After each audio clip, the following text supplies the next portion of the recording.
You need not hesitate about asking largely. It is your Father's pleasure to give you the kingdom, said Jesus. Original substance wants to live all that is possible in you and wants you to have all that you can or will use for the living of the most abundant life. Abundance is our birthright. Abundance is your birthright. Abundance is my birthright. If you fix upon your consciousness the fact that the desire you feel for the possession of riches is one with the desire of omnipotence, for more complete expression, your faith becomes invincible. Guys, I have this desire to to have a house that is close to the beach, and it's not about like I have this love. In fact, I am obsessed with the beach, and I have this desire to actually live close to the beach, somewhere that is so easily accessible to the beach. That's part of the reason why I love Lagos, and I'm putting it out in the universe. And I know that God is going to grant me that desire. Once I saw a little boy sitting at a piano and vainly trying to bring harmony out of the keys, and I saw that he was aggrieved and I saw that he was grieved and provoked by his inability to play real music. I asked him the cause of his vexation, and he answered, I can feel the music in me, but I can't make my hands go right.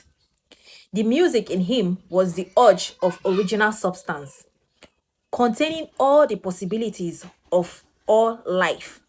All that there is of music was seeking expression through the child. This is actually the reason why I stopped judging people for expressing themselves a certain way. Because at the end of the day, when you start to understand the universe, you know that you begin to understand that everything that exists is God. There is even no such thing as the devil. There's no such thing as the devil. There's positive and negative energy, because there is no such thing as the devil. That's just it. When you understand how this whole, there's no such thing. It can only be God. God in everything, and God that gives life to everything. Because if there's any such thing as a devil, that means it's God that is giving the devil the life. And that means it's also God, because God has said in the Bible that He creates the evil and also creates the good.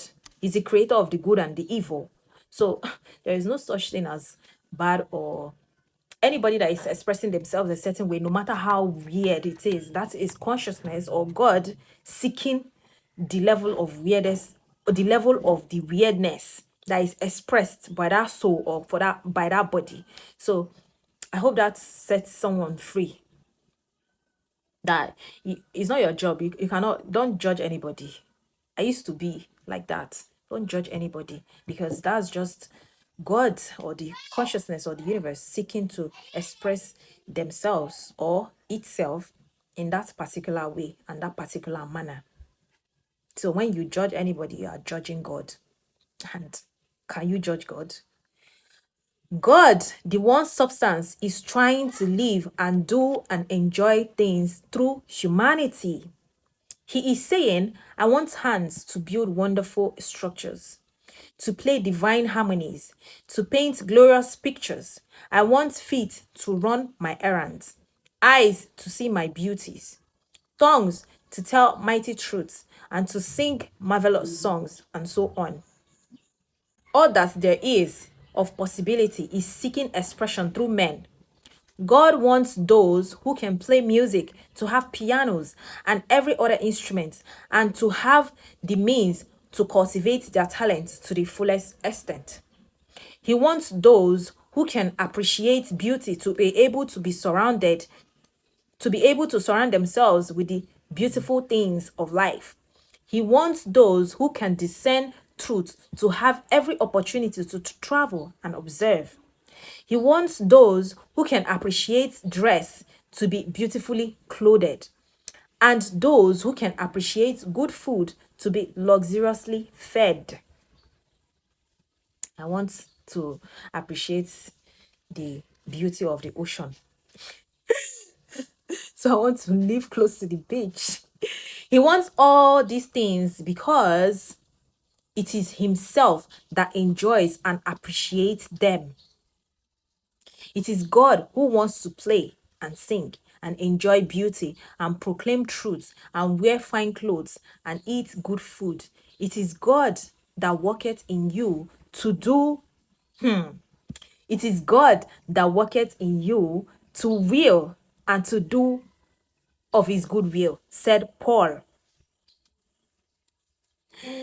The desire you feel for riches is the infinite seeking to express himself in you as he sought to find expression in the little boy at the piano. So you need not hesitate to ask largely. Your part is to vocalize. Your part is to vocalize and express the desire to God. This is a difficult point with most people. They retain something of the old idea that poverty and self-sacrifice are pleasing to God. They look upon poverty as a part of the plan, a necessity of nature. They have the idea that God has finished his work and made all that he can make, and that the majority of men must stay poor because there is not enough to go around. That is false. They hold to so much of this erroneous thought that they feel ashamed to ask for wealth. That if you now want to ask for something expensive or luxurious, you'll not be feeling ashamed. Or maybe God is not going to grant me because it's vain or mundane. It's trying to say that it is a lie. The fact that you have that desire, the fact that you have that desire, it is consciousness seeking to express through you. They try not to want more than a very modest competence, just enough to make them fairly comfortable. I recall now the case of one student who was told that he must get in mind a clear picture of the things he desired, so that the creative thought of them might be impressed on formless substance.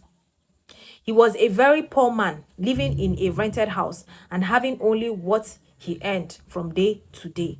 And he could not grasp the fact that all wealth was his. So, after thinking the matter over, he decided that he might reasonably ask for a new rug for the floor of his best room and an anthracite coal stove to heat the house during the cold weather. Following the instructions given in this book, he obtained these things in a few months, and then it dawned upon him that he had not asked enough. He went through the house in which he lived and planned all the improvements he would like to make in it. He mentally added a bay window here and a room there until it was complete in his mind as his ideal home, and then he planned its furnishing.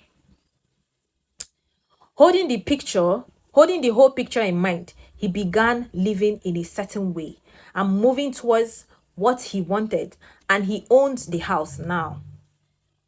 And is rebuilding it after the form of his mental image. And now, with still larger faith, he is going on to get greater things. It has been unto him according to his faith, and it is so with you and with all of us. Chapter 7, gratitude. That is the next chapter we're going to be reading.